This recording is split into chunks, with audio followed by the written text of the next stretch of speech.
Assalamu alaikum. My name is Usman Khan from Peshawar Model School Boys 1. This is my lecture number 11 and today I will explain you question number 4 from exercise 2.3 of grade 8 mathematics. Dear students, exercise 2.3 का question number 4 से हम लोग start लेंगे।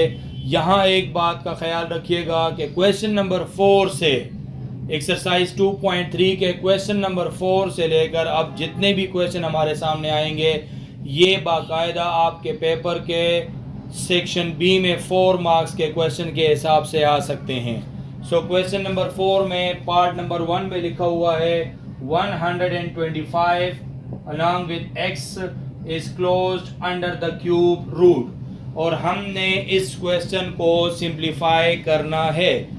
125x is closed under the cube root.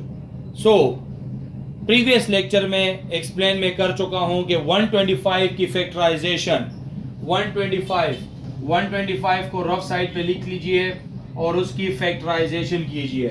तो 5 के table में इसकी factorisation हो सकती है। अगर मैं 5 का टेबल 2 तक पढ़ूं तो 10 रिजल्ट आता है। 12 में से 10 सॉल्व हो गया, 2 को इधर शिफ्ट कर दीजिए तो 25 रिजल्ट आ जाता है। 5 5 25।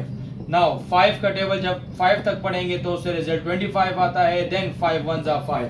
सो मैंने 125 की प्राइम फैक्टराइजेशन कर दी जिससे 3 टाइम्स 5 रिजल्ट आता है।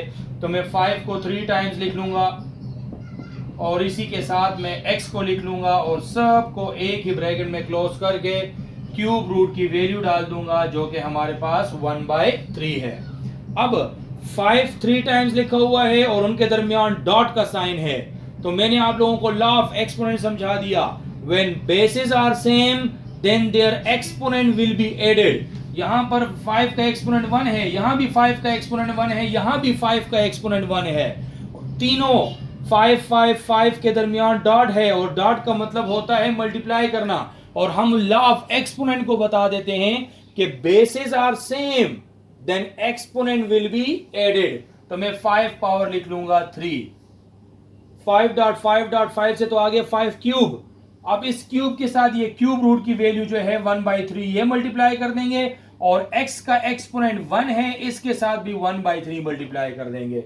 ये क्यूब रूट से कैंसिल हो जाएगा तो रिजल्ट आपके पास 5 रह जाएगा और यहां x के ऊपर एक्सपोनेंट 1 1 1/3 बचता है। 1/3 is the value of the cube root.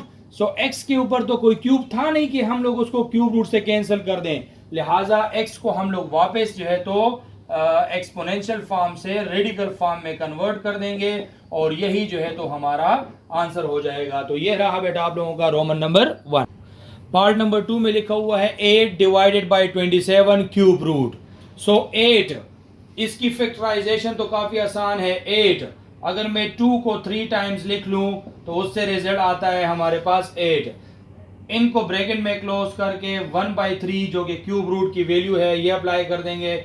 Denominator में 27 अगर मैं 3 को 3 टाइम्स लिख के मल्टीप्लाई कर दूं और उसका एक्सपोनेंट 1/3 लिख लूं तो ये 1/3 मैंने दोनों पे क्यों अप्लाई किया, क्योंकि ये क्यूब रूट 8 के ऊपर भी अप्लाई होता है और यही क्यूब रूट 27 के ऊपर भी अप्लाई होता है।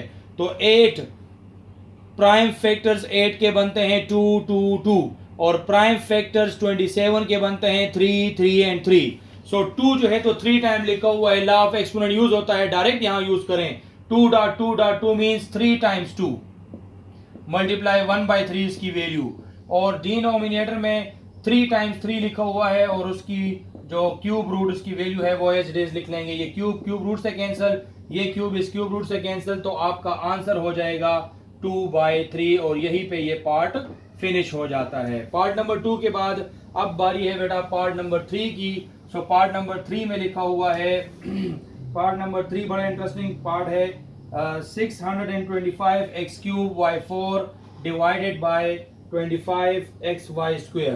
Part number 3 625 x³ y4 divided by 25 xy square और ये सारा जो है तो क्वेश्चन क्लोज है under the square the root. बेटा देखें आप लोग क्लास 8 के स्टूडेंट हैं, क्लास 9 के स्टूडेंट हैं, क्लास 8 के भी हैं, ये क्लास 8 और 9 दोनों का कोर्स है। कुछ स्टेप्स आप लोग डायरेक्ट कर सकते हैं। 25 डेली रूटीन में हम लोग स्क्वायर रूट फाइंड करते वक्त फैक्टराइजेशन कर चुके हैं कि अगर मैं 25 को 25 से मल्टीप्लाई कर दूं तो इससे रिजल्ट 625 आता है, लेकिन ये दोनों प्राइम फैक्टर्स नहीं है। अगर इस 25 का देखा जाए तो 5 मल्टीप्लाई 5 से 25 आता है, ये मल्टीप्लाई एज इट इज, और इससे भी 5 मल्टीप्लाई 5 रिजल्ट आता है। तो इट मींस कि 625 इज एक्चुअली, इसके जो फैक्टर्स हैं वो हैं 4 टाइम्स 5। तो मैं 4 टाइम्स 5 लिखता हूं, 5.5.5.5 एक्स क्यूब को एज इट इज, y4 को भी as it is, divide by 25 से भी रिजल्ट आता है 5.5 और x और y स्क्वायर। इन सब को एक ही ब्रैकेट में क्लोज करके और 1/2 लिख लेंगे। अब जो नेक्स्ट हमारे पास स्टेप इसका आएगा वो ये होगा बेटा कि 5 4 टाइम्स मौजूद है, तो मैं 5 को 4 टाइम लिख लेता हूं, x cube as it is, y4 भी एज इट इज, डिनोमिनेटर में 5.5 है, it means it is 5 square, x means x power 1 और y स्क्वायर, और दोनों इन सब को ब्रैकेट में क्लोज करके 1/2 इसकी वैल्यू लिख देंगे। यहां पर अब लॉ ऑफ एक्सपोनेंट्स यूज होते हैं। बेस सेम है देखिए बेटा, लेकिन दरमियान में रिलेशन डिवीजन का है। बेस सेम तो पावर सब्ट्रैक्ट होंगे, तो 5 पावर 4 माइनस 2 लिखेंगे। ये लॉ है हमारे पास, a power m divide by a power n, जो कि इक्वल होता है a power m minus n। Similar यहां पर x power 3 x power 1, law of exponent use हो जाएगा, 3 minus 1, y power 4 minus 2, law of exponent यहां पर भी अप्लाई हो गया, और उसका होल पावर जो था वो 1/2 था। अब 4 माइनस 2 से 2 रिजल्ट आता है 1/2, जो कि रेडिकल साइन की वैल्यू थी वो अप्लाई कर दी। फिर डॉट x पावर 2 आता है, रेडिकल साइन की वैल्यू है 1/2, वो अप्लाई कर दी। देन y पावर 2 रह जाएगा, मल्टीप्लाई 1/2, उसका रिजल्ट आ जाएगा। ये कैंसिल हो जाएंगे, आपके पास जो एट द एंड रिजल्ट आएगा वो होगा 5xy।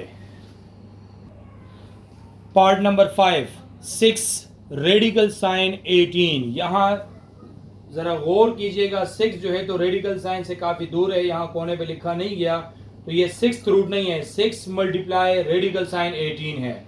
सिंप्लीफाई करने का कहा गया है, तो 6 सबसे पहले तो 18, 2 9 18, और रेडिकल साइन की वैल्यू 1/2 अप्लाई कर देंगे। नाउ 6 मल्टीप्लाई मल्टीप्लाई भी डाल सकते हैं, ब्रैकेट भी डाल सकते हैं, 2 मल्टीप्लाई 9 की जगह आ जाएगा 3 मल्टीप्लाई 3 होल पावर 1/2। 3 मल्टीप्लाई 3 से बन जाता है 3 square, law of exponent, base same power को ऐड कर दीजिए 6। अब ब्रैकेट को मैं फिनिश करता हूं, 3 स्क्वायर में लिखता हूं और 1/2 इसके ऊपर अप्लाई कर देता हूं, और ये 2 जो है इसका तो परफेक्ट स्क्वायर मौजूद नहीं है, 1/2 इसके ऊपर भी अप्लाई हो जाएगा, क्योंकि ये 2 3 और 3 होल ब्रैकेट में क्लोज थे और 1/2 होल इसका एक्सपोनेंट आ रहा था। ये स्क्वायर रूट से कैंसिल, तो 6 मल्टीप्लाई 3 रह जाएगा। चूंकि 2 का परफेक्ट स्क्वायर कोई है नहीं, लिहाजा इसको वापस हम लोग रेडिकल फॉर्म में कन्वर्ट कर देंगे। अब 6 को 3 से मल्टीप्लाई कीजिए तो 18 रिजल्ट आ जाएगा, और साथ रेडिकल साइन 2, और यही जो है तो हमारा स्वीट आंसर हो जाएगा। लास्ट पार्ट इस एक्सरसाइज का है, वो है पार्ट नंबर 6, 57 की हम लोग फैक्टराइजेशन करते हैं रफ वर्क में। 54 2 के टेबल में इसको सिंप्लीफाई कीजिए तो 2 2 4, 1 इधर आ जाएगा, 2 7 24, देन 3 9 27, 3 3 9, और एट द एंड रिजल्ट आ जाता है 3 1 3।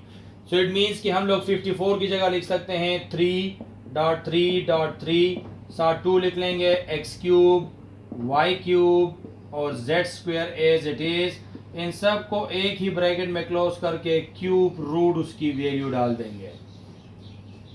रेडिकल साइन का क्यूब रूट उसकी वैल्यू थी, ये हम लोगों ने अप्लाई कर दी। अब यहां पर आप लोग देख सकते हैं बेटा 3 टाइम्स मौजूद है, तो मैं लिखूंगा 3 क्यूब, परफेक्ट क्यूब है, और साथ 1/3 उसकी वैल्यू है, होल क्यूब वो लिख लिया मैंने। यहाँ x भी परफेक्ट क्यूब है तो इसको भी आगे लिख लेंगे, क्यूब मल्टीप्लाई 1/3 अप्लाई कर देंगे इसके साथ। फिर y के ऊपर भी क्यूब मौजूद है, तो क्यूब रूट से वो कैंसिल हो सकता है, इसको मैंने रीअरेंज करके जो तमाम परफेक्ट क्यूब रिजल्ट थे उसके परफेक्ट क्यूब के साथ क्यूब रूट मल्टीप्लाई कर दिया। अब जो नॉन परफेक्ट क्यूब हैं, जो कि परफेक्ट क्यूब नहीं है, 2 है उसमें से और z स्क्वायर है, ये दोनों परफेक्ट क्यूब नहीं है, लिहाजा इनको ब्रैकेट में क्लोज करके 1/3 लिख लेंगे। अब अगले स्टेप में 3 से कैंसिल, 3 से कैंसिल, यहाँ ये 3 से कैंसिल हो जाएगा, तो रिजल्ट हमारे पास रह जाएगा 3xy, और 2z² के ऊपर कोई क्यूब नहीं है, यानी ये परफेक्ट क्यूब के फॉर्म में मौजूद नहीं है, तो हम इसके ऊपर ये 1/3 को फिनिश कर नहीं सकते, लिहाजा ये एक्सपोनेंशियल फॉर्म है, तो इसको हम लोग कन्वर्ट कर देंगे इनटू रेडिकल फॉर्म।